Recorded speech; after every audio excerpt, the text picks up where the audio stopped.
Great. And we're live. So, welcome everybody to this remote interview. My name is Lisette, and I'm interviewing people and companies doing great things remotely. And on the line for the third time on this podcast, it's Karin Reed. Karin, you've written another book about meetings. It's this time in the Dummies series. So, congratulations on that. That is huge. It's Running Effective Meetings for Dummies. Now, I was thinking about how to start this podcast because, of course, you've been on, so we know what your virtual office looks like. Everybody will go back to April of 2021 if you want to hear that one, when you released Suddenly Virtual.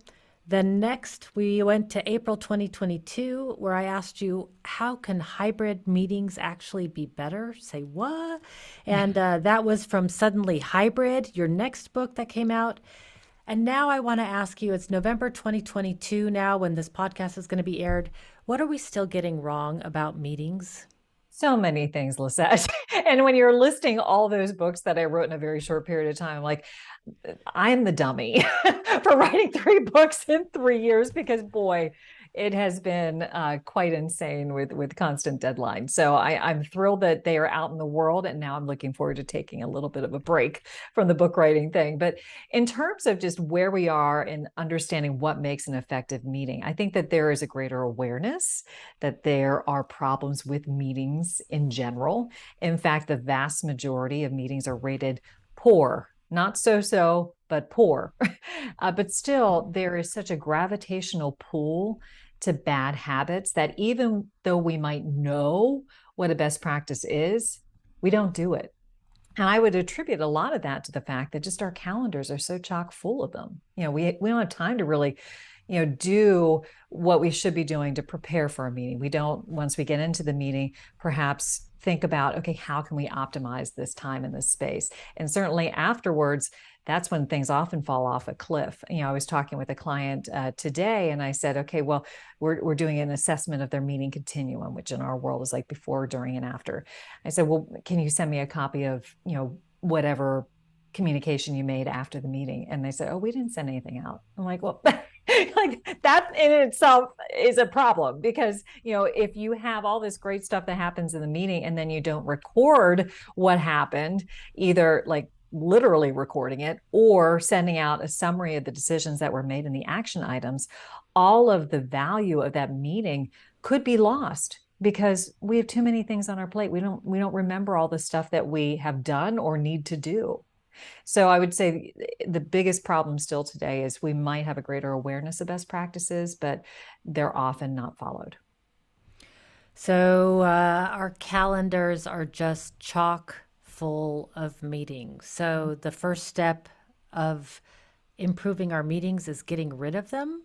Yes, for sure. Absolutely. There was this meeting explosion as a result of the pandemic, because what happened was there was this major migration to video meetings, and every touch point, every human touch point became a video meeting.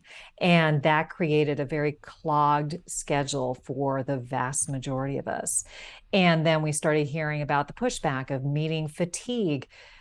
Well, yes, understandably so. If you're on camera for 8 hours straight, you are going to be exhausted because we didn't account for the fact that we need to take bathroom breaks. We need to eat lunch. We need to take some time just to stretch our legs. So there was all of this, backlash as a result of this meeting explosion. So now I think we're starting to get a little bit smarter, where we're trying to be more strategic in how we're using our meeting time and moving more to asynchronous forms of communication.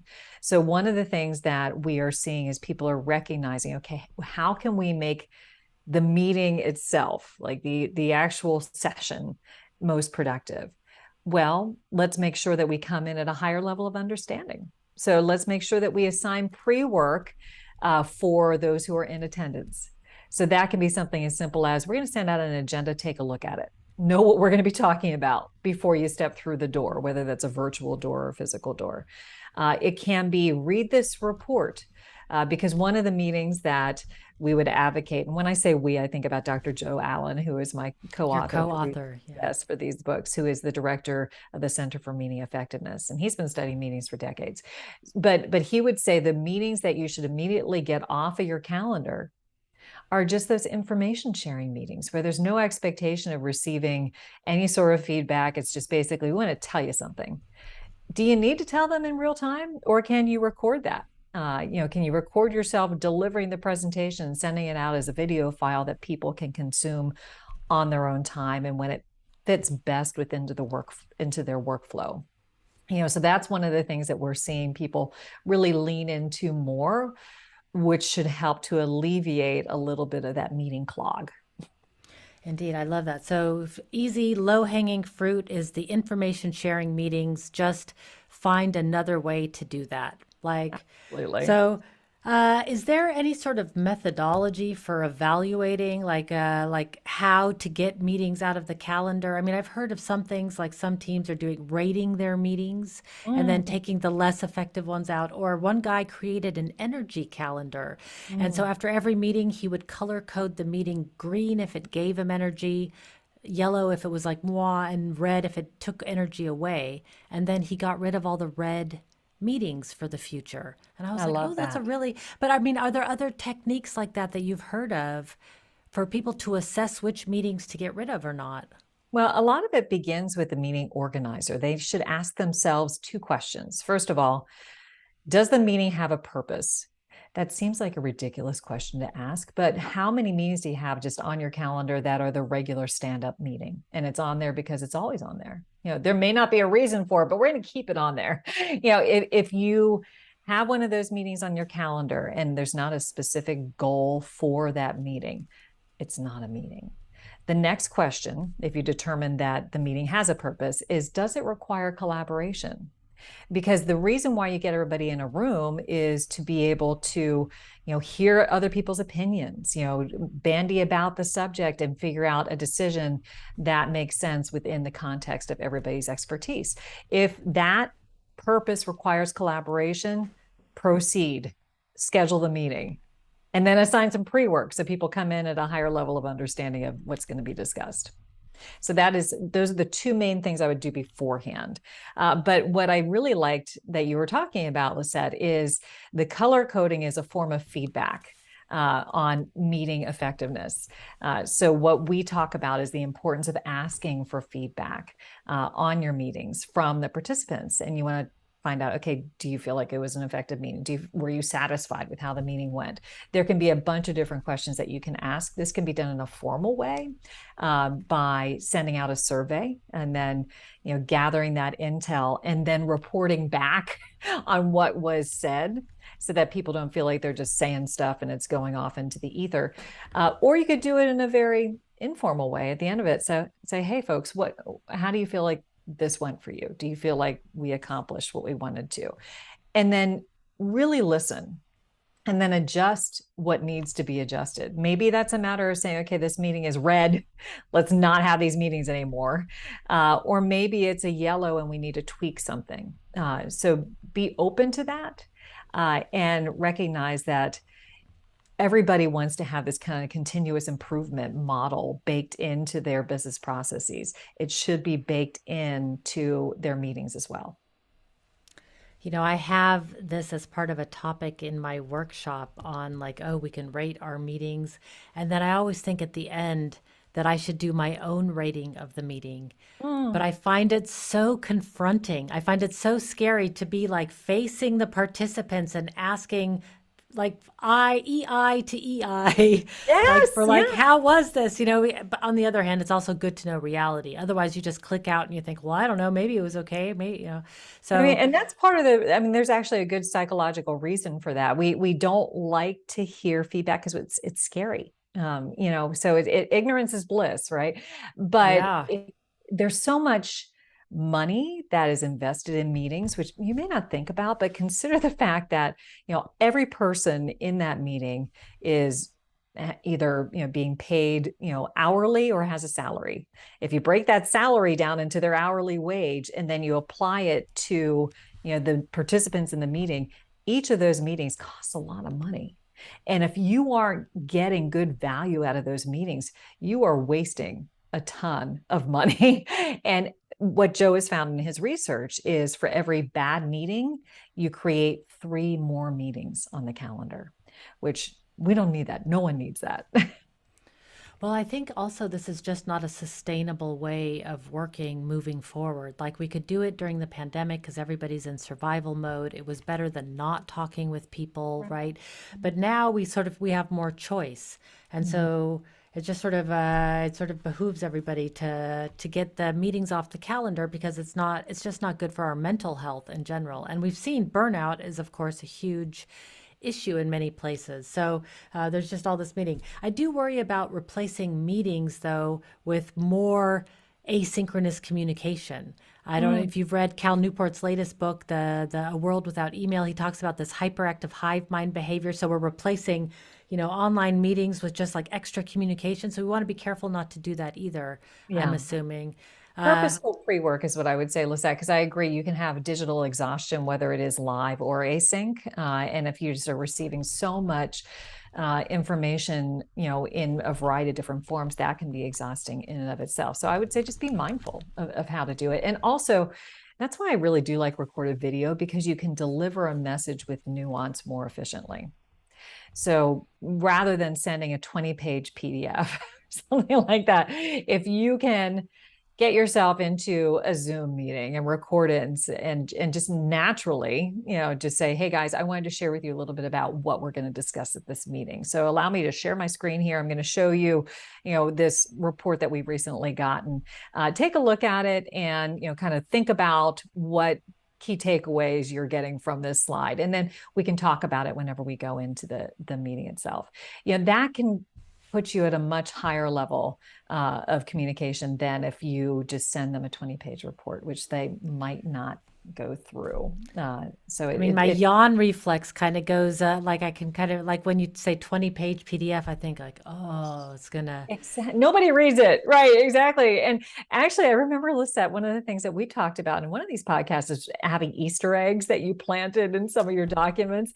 And I recently talked about that. And I think that is brilliant. And by the Easter egg, you were talking about how you would have maybe somewhere, in the document, if you read this far, text me that you read this far. And you would look to see if people, did text you. And then you had some accountability for, okay, they did the pre-work and they did not. I think that's Yeah, or really, just had him sign it because I don't love yeah. text either. But I had him sign the document, like, "Hey, put your name here if you read it," and then I was like, "Okay, got it." Then I knew who to follow up with. Yeah, yeah, yeah. Absolutely. Yeah, it's But it brilliant. is a lot of work, and I Mm. can assume that changing the culture of any team, like really to take the step back and like, okay, stop running so hard, take some of these things off the calendar, and then plan better for the ones that are in the calendar. That the overhead of doing that work is also not to be underestimated. So True. I can True. imagine this is an odd question, but is there advice for like how to start? Yeah. Well, time is the most precious commodity that we all have, and we don't have enough of it. So I think looking at the low hanging fruit, as you called it, what are the meetings that don't have purpose that are just on there because they've always been on there? Take those off the calendar, and then apply the 2-question rule. Does it have purpose? Does it require collaboration? If you can't say yes to both of those meetings should also go off the calendar. And then really consider what the goal is of each meeting, and that will dictate how high stakes it is and how high value it is. You don't need to do, every single best practice for a meeting that you have maybe bi-weekly with your team. But if you're having something where you want a decision to be made, that's where you need to invest more time. And so Right. that's how I would suggest kind of prioritizing when to really go all in on best practices and when to, apply some of the basics. Like you should always have a purpose in your meeting invite, for example. You should always have an agenda that's sent out ahead of time so people know why they're meeting in the first place and can prepare. It's interesting. One of my old mentors, well, he's not old, but a mentor from the past, had one of the things that he said to me is before I start any document, right at the top of the document, what is the objective of what I'm doing? So he's like, whatever scope. And I actually got into the habit of that, and I do it continuously to this day because I found it gave me so much focus. Yep. So it seems like an easy tip, but of course, we're all running between meetings with no time to. I relate to that. So yeah, so let's But all how take a step back. Yeah, but how great would it be is if for each of your meetings you had right at the top of the agenda objective. And you're like, oh, this is what we're talking about. Like it can be as simple as that. So I think adopting just a couple of things that you're going to apply to every meeting will make a big difference. The other one that you can also abide by is starting and ending on time. Because time is something that people get really particular about. And for example, no one's going to be upset if you end early. Everyone will be upset if you end late.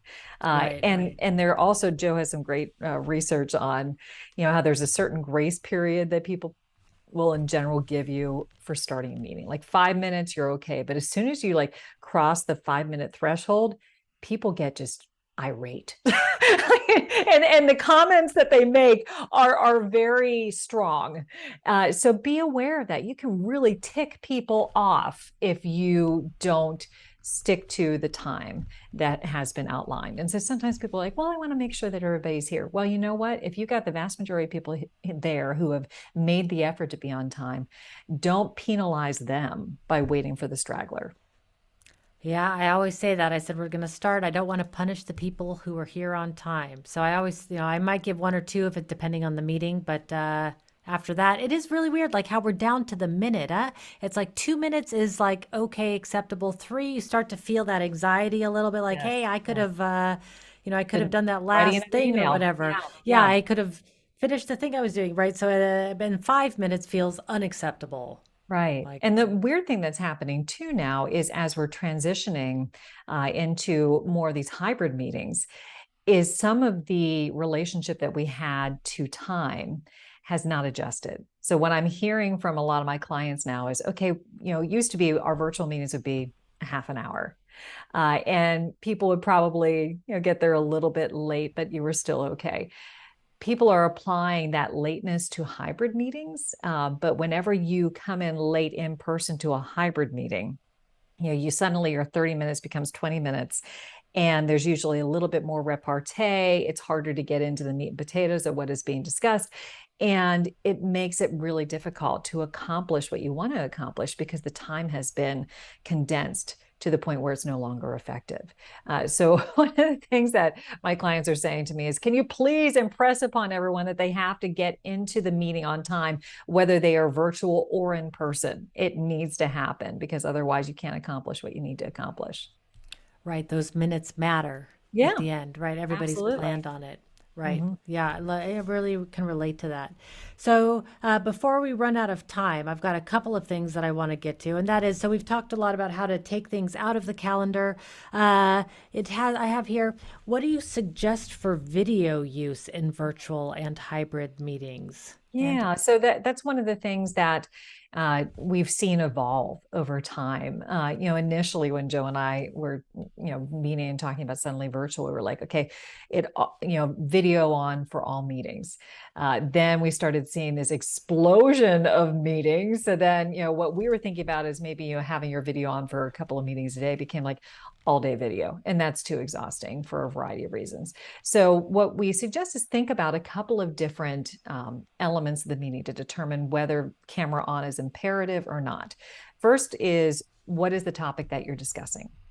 If it is emotionally hefty or complex, you want to have your camera on. You want everybody to have the camera on because you want to be able to communicate over as rich a medium as possible. And video plus audio is richer than audio alone. Then you also want to think about how big the meeting is. If you're going into a meeting with the entire organization, it makes no sense to have, 1,000 little boxes of yeah, people on there because you're not getting anything out of it. Instead, it's just kind of distracting. So if you have a meeting of maybe 5 to 7 people, that is typically designed for collaboration, then I'd say have your video on. But if you're not expected to be engaging on a regular basis, then I would say it's fine to have your camera off unless you're the presenter or unless you're the person who is, actively engaged in the discussion. The other thing to think about is what your relationship is with the people on the call. So when we went into this virtual world, what we found was that those who are able to maintain their relationships virtually were those who had a lot of history with each other. Hmm. And, for example, if I hear Joe, tell a joke, I know that he's rolling his eyes if he's being sarcastic. I knew that because I've seen it happen so many times. So having his video on is not necessary. I can do a phone call with him and I can visualize what he looks like and what his body language would be. If you have somebody new in the meeting with you, you need to have your camera on because they don't have that context. They can't fill in those visual gaps because they don't know it. So think about if you have anybody new in the meeting to have your camera on. If it's an emotional, hefty, or complex topic, have your camera on. If it's a small meeting for collaboration, have your camera on. Otherwise, it might be something where you can get away with not having the camera on. I love those tips. I had not really thought about that, but those are some really good sort of rules of thumb. Like if it's emotional or complex, you want to have it on. If it's a Mm-hmm. super big meeting, you probably want to change the format of the meeting. But anyway, that's So another true. topic, Yes. right? I would say, in terms of that, somebody came up with a good idea. And in fact, Pilar Orti from Virtual Not Distant had this idea far before I heard it from anybody else, but doing a company wide podcast instead of an all hands meeting, Yeah. interviewing various areas. So, like, instead of meeting once a month or once a year, you have like every Monday a podcast comes out that informs everybody. It's just a different medium, and it's one that's more suited for those kind of updates and announcements and things. Anyway, Yeah, I absolutely. And just digress. as a quick aside on that, I had a CEO who asks for everybody to do a recorded report of what happened during the week, and he kind of lines it up like a podcast. So he just kind of hits play, and he's usually running at the time or on the bike, and he'll listen to those reports as he's going, and it's like his podcast that is all about his company. That is brilliant. I love that. Just like recording a little, like, okay, so the summary, like you go running, you can hear what people are doing, Yep, get good exactly. ideas. It's a better way to listen to it anyway, I think right? so Ah, too. Yeah, I love absolutely. the creativity. So I've got to write this for reports while running. That's another one I got. So and then the other one is the relationship with participants. That is also true. Indeed, if my husband says something, I know exactly what he means by the tone. Like it could be one word, you Yes. know. Yes. We've got an inside joke. If he says Ted, I know exactly what he means, right? It's just like, and of Right. course, and you can just see him do it. So indeed, if you don't know the people, you want to have the cameras on. Yeah, I Yeah. love it. I love Yeah. it. All right. So before we run out of time, this one is really great. So with hybrid, creating participation equity. It Mm, is really hard. These hybrid meetings are really hard, they and are. everybody recognizes it, but we're still doing them. So, Yeah. what's the secret Well, you for kind of have to do equity? it, right? Because unless you bring everybody in and have them go on their own Zoom boxes from their desks, and that's not a good choice. It really isn't. Because even if you have some of the people in the room together, that generates a different kind of energy, and you can use that energy that will then be spread through the rest of the organization, or the rest of the meeting rather, because you have as long as you bring them into the conversation as well. So what I would say is you have to be cognizant as a leader on how to spread out that Hmm. participation. So have policies in place that allow that to happen. For example, if you are kicking off a discussion and you are leading from an in-person position, don't turn to your right and say, hey, Joe, what do you think about this? Instead, turn your attention to the people on the screen and say, hey, Lisette, I would love to hear your thoughts on this. It gives Lisette an opportunity to weigh in, but it also raises the collective awareness of everyone in the meeting. It's not just those who are in the physical room. It's not just those who are on the screen.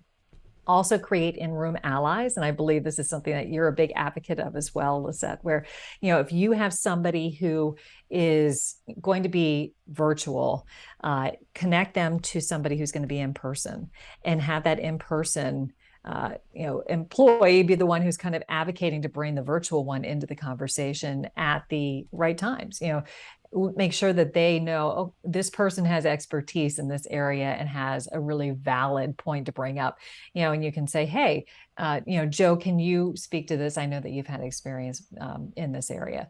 So have in-room allies that can be either formalized or just encourage others to serve in that role. I think it's a matter of changing the mindset of everyone, whether you're an attendee or a leader, that there is great value in having everyone's voice heard. You don't want to just hear from the loudest. You want to hear from everyone, and validating that nonverbal participation in chat. Because a lot of times people who are a bit more introverted may not want to speak up, but they feel more comfortable writing it in text form, where they have an opportunity to kind of edit their thoughts and fully form them before sending them out into the conversation. So encourage people to weigh in on chat, and then you as the meeting leader, make sure to attend to it, read it and bring it into the dialogue, so that everybody can, have a way to participate in a way that they feel comfortable doing. I love that. So, one, the aspect from the leadership perspective, having the leader ask to the remote participant first is really brilliant. I had a rule before. I think, of course, you know it. I'm sure it's in your book. It's when two people start talking at once, always favor the remote participant. But in this case, I really like this out. This is more than favoring. This is giving them not an advantage, but equal playing field in that sense. So just inviting them more into the room to begin with. Well, and having a turn-taking policy, because a lot of times if you try to do the free-for-all of open conversation, it becomes very muddied. Either you'll have certain people dominate the conversation, or you won't hear from a lot of folks who just don't know when it's their turn to have the floor. That stunted, stilted conversation that can often happen virtually as well as hybrid is a lot of times due to the fact that people don't know when it's their turn to talk. So if you have a turn-taking policy where, raise your hand, physical hand, raise your emoji hand, put in chat that you have something to say, that can be a great way to kind of control the flow of the conversation, so that you're going to get more participation that is even across the board. Yeah, establish the etiquettes beforehand so that people Absolutely. know how to speak up and what the process is going to be. Yeah. Yeah, It all absolutely. seems like common sense. Why aren't we doing it? Because it's Like, hard, and it's another thing we have to think about, and it's a different way of approaching the way we gather. And we're still very much in the infancy of this, and there's also the technology aspect that is still being figured out, and you have every permutation of it. Even within yeah. organizations themselves. I was working with a client where I was leading a hybrid session from one room, fully equipped, really cool setup. And I said, is this standard across, the enterprise? And they're like, oh no, we only have two of these. And I'm like, so, all right, so you're not just having two hybrid meetings. You're probably having a bunch of hybrid meetings, but then, just down the hall, you can have somebody doing a hybrid meeting by virtue of like opening their laptop and clicking, open to the meeting link, and just expecting that to provide meeting equity. So there has to be some acknowledgement of a need for technology to support hybrid meetings, on both ends, within the conference room, having the right setup, which can be, it doesn't have to be super high tech, but it just has to have certain minimum thresholds. Everybody needs to be seen and heard. How can we Right. accomplish that? And I'm seeing changes in terms of like use of individual devices. Do you want people who are going into the conference room to have their individual devices? Initially we're like, no, that's not necessary, because just use the video and the audio system in the room itself. But now what we're finding out is lots of people do not have the cameras that can zoom in on the speaker. And so you just have that bowling alley view, and you can't see the faces of the people who are in person if you're attending virtually. And that creates a barrier to their effectiveness.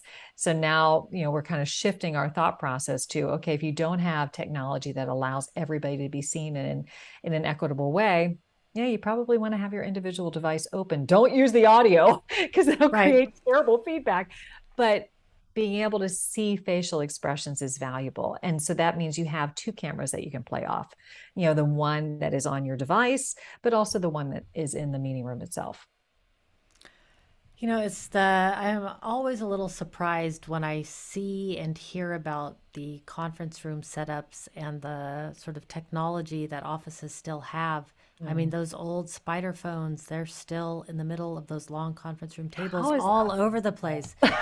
Yeah, yeah, that's why it's so interesting because the infrastructure is not that expensive for providing a very basic setup in small rooms. I visited a company, Envato, actually. I'd like just a shout out to them because they really Love did it Envato. Yeah. well. Yeah.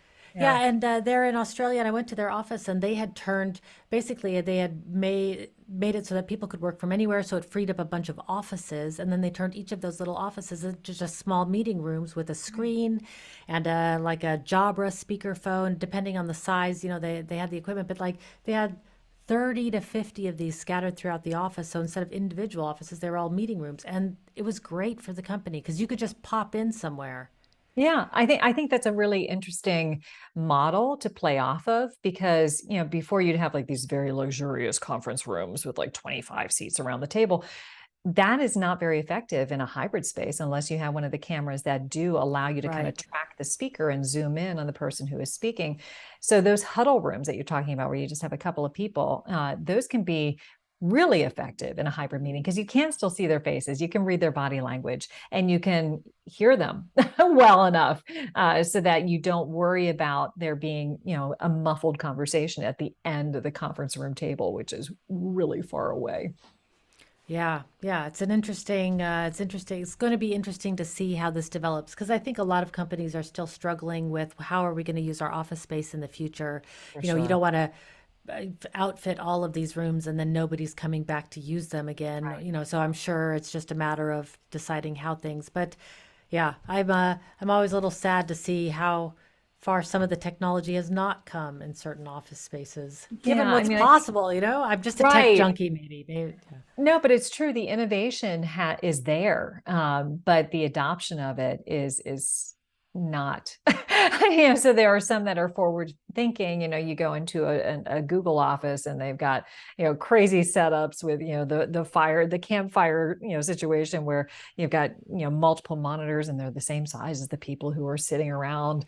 And so there are ways to do it, but a lot of companies just do not have access to the resources to do that, or as you mentioned, like Also true. their return to office plan is still a work in progress, and they don't want to make a capital investment that is not going to make sense relative to that. Yeah, yeah. And yeah, I could go off on a tangent.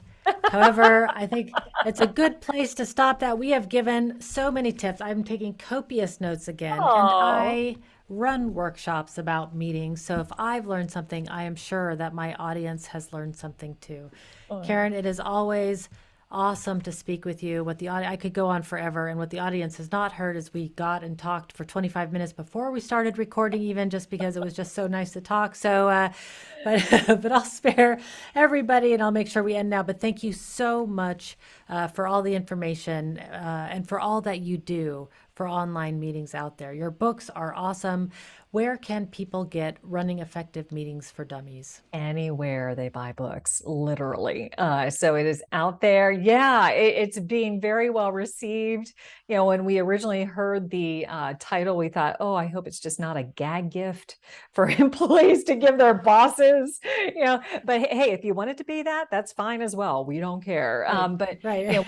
one of the things that Joe said, he's like, I could use this book. I'm the meeting scientist. So everybody has ways to improve. Everybody, leans back into bad habits. So, if we can just kind of refresh that information for ourselves periodically, it really has a lot of value. And I also want to give a shout out to you, Lisette, because what you put out in the world in terms of improving, virtual meetings, virtual facilitation is amazing. So I always learn a lot from you as well. So thank you so much for having me. Oh, thank you so Oh, much. I love I'm the raising cards. my heart super card, everybody. So for those that are not watching the videos. All right. Thank you so much again, Karen. And for everybody else, until next time, be powerful.